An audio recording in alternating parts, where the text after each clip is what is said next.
നമസ്കാരം. Saudi Arabia ഈന്തപ്പഴത്തിൽ നിന്ന് Milaf എന്നു പേരുള്ള ഒരു കോള ഉണ്ടാക്കിയിട്ടുണ്ട്. തീർച്ചയായിട്ടും അതിൻ്റെ സാങ്കേതികവിദ്യ സായിപ്പിനെ തന്നെയായിരിക്കും. എന്തായാലും അവരത് വിപണിയിലിറക്കി, അവരത് അത്യാവശ്യത്തിന് മാർക്കറ്റ് ചെയ്യുന്നുമുണ്ട്. എന്നാൽ നമ്മുടെ നാട്ടിൽ ഒരു പ്രത്യേക കൂട്ടർ തച്ചിനിരുന്ന് ഇതങ്ങ് മാർക്കറ്റ് ചെയ്യുകയാണ്, വീഡിയോയും മറ്റുമൊക്കെ ചെയ്തുകൊണ്ട്.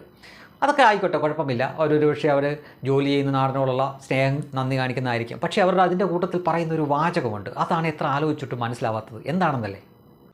ഇതുപോലുള്ള ഉൽപ്പന്നങ്ങൾ വരുമ്പോൾ തീർച്ചയായിട്ടും നമ്മൾ പ്രോത്സാഹിപ്പിക്കുക. പ്രത്യേകിച്ച് നമുക്ക് അന്നം തരുന്ന നാടായ സൗദി അറേബ്യന്റെ ഒരു പ്രൊഡക്റ്റ് ആയതുകൊണ്ട് തന്നെ വളരെയധികം സന്തോഷത്തോടു കൂടി തന്നെയാണ് ഈ ഒരു വീഡിയോ ചെയ്യുന്നത്. ഇത് തന്നെയാണ് സംഭവം. അന്നം തരുന്ന നാടല്ലേ, എന്തായാലും നമ്മുടെ അന്നം തരുന്ന നാടല്ലേ എന്നാണ് ഇവർ പറയുന്നത്. ഈ അന്നം തരുന്ന നാടല്ലേ എന്ന് കുറേ കാലം കൊണ്ട് നമ്മൾ കേൾക്കുന്നതാണ്. അറേബ്യൻ നാടുകളിൽ അവരുടെ നാഷണൽ ഡേ ഒക്കെ വരുമ്പോൾ അന്നം തരുന്ന നാടിന് അഭിവാദ്യങ്ങൾ, അല്ലെങ്കിൽ അന്നം തരുന്ന നാടിനൊപ്പം എന്നൊക്കെ പറഞ്ഞുകൊണ്ട് ഇവരും വലിയ രീതിയിൽ ആഘോഷിക്കുന്ന കാണാം.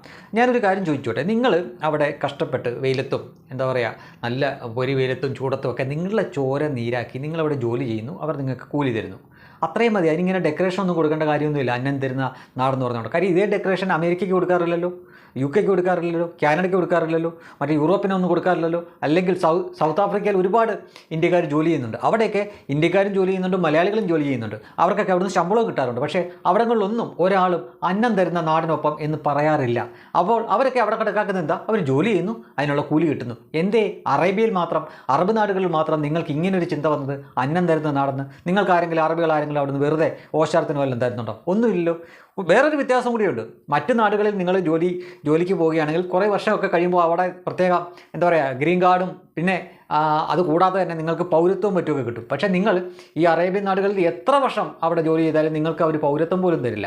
നിങ്ങളെ അവരുടെ കൂട്ടത്തിൽ പോലും കൂട്ടില്ല. പക്ഷേ അപ്പോഴും നിങ്ങളെപ്പോഴും മറ്റുള്ള സംഖ്യകളെയൊക്കെ കളിയാക്കുമല്ലോ, ബ്രാഹ്മണിക്കൽ ഹെജ്മണി എന്ന് പറഞ്ഞിട്ട്. യഥാർത്ഥത്തിൽ നിങ്ങളുടെ ഉള്ളിലാണ് ആ സംഗതി ഇപ്പോഴും ഉള്ളത്. നിങ്ങൾ ഈ അറബികളൊക്കെ നിങ്ങളെക്കാളും വലിയ മഹത്തരമുള്ള ആളുകളാണെന്ന് ഉള്ള ഭാവത്തിൽ ഇങ്ങനെ പഞ്ചപുച്ച മടക്കി നിൽക്കുകയാണ്. അതുകൊണ്ടാണ് ആ നാട്ടിൽ ജോലി ചെയ്യുമ്പോൾ മാത്രം അവർ തരുന്ന ശമ്പളം അവർ നിങ്ങൾക്ക് തരുന്ന അന്നമായിട്ട് ഫീൽ ചെയ്യുന്നത്. അതിൻ്റെ കാര്യമില്ല.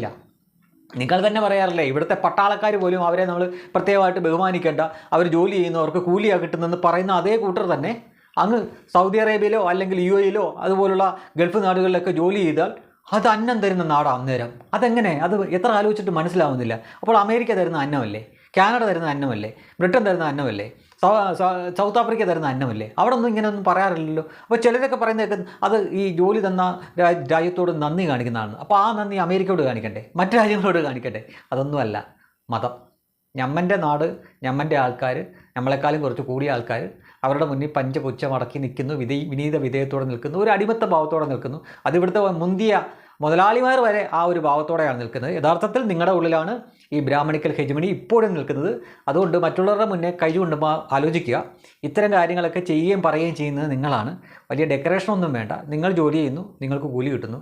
അല്ലാതെ അന്നം തരുന്ന നാട്, അത്തരം ഡെക്കറേഷനൊന്നും വേണ്ട. അങ്ങനെയാണെങ്കിൽ അമേരിക്കയെ പറ്റിയും പറയണം, ഇംഗ്ലണ്ടിനെ പറ്റിയും പറയണം, മറ്റ് ഏത് രാജ്യങ്ങളിൽ മലയാളി പോയിട്ടുണ്ടോ, ഇന്ത്യക്കാർ പോയിട്ടുണ്ടോ അവിടെയൊക്കെ പറയണം. അവിടെ ഒന്നും പറയുന്നില്ല. ഇവിടെ മാത്രമേ ഉള്ളൂ എങ്കിൽ അതിന് ഒറ്റ അർത്ഥമേ ഉള്ളൂ, ഞമ്മൻ്റെ നാടാണ് എന്നൊരു ബോധം നിങ്ങൾക്കുണ്ട്. നിങ്ങളുടെ എന്തോ ആണ് എന്നൊരു ഭാവത്തിലാണ് നിങ്ങൾ പറയുകയും മറ്റുള്ളവരെ കൊണ്ട് പറയിപ്പിക്കുകയും ചെയ്യുന്നത്. അവിടെയാണ് ശ്രദ്ധിക്കേണ്ടത്. ഈ നാഷണൽ ഡേ ഒക്കെ വരുമ്പോൾ സ്വാഭാവികമായിട്ട് ഇവർ ഇടും അന്നം തരുന്ന നാടിനൊപ്പം എന്ന് പറഞ്ഞിട്ട്. ഇത് കണ്ടിട്ട് ഇങ്ങനെ ഇട്ടില്ലെങ്കിൽ നമ്മുടെ ജോലിക്ക് എന്തെങ്കിലും കുഴപ്പമാകുമോ എന്ന് പേടിച്ചാണ് ഈ അമുസ്ലിങ്ങളായിട്ടുള്ള മറ്റുള്ളവരും പേടിച്ചിട്ട് അവരും ഇടും അന്നം തരുന്ന നാടിനൊപ്പം. ഇത് കുറേ കാലമായിട്ട് നമ്മൾ കാണുന്നുണ്ട്. സോഷ്യൽ മീഡിയയുടെ കാലമാണ്. ഇതൊക്കെ എല്ലാവർക്കും പെട്ടെന്ന് മനസ്സിലാവും കേട്ടോ. അതുകൊണ്ട് ഇത്തരം അഭ്യാസങ്ങളൊക്കെ നിർത്തുന്നതായിരിക്കും നല്ലത്.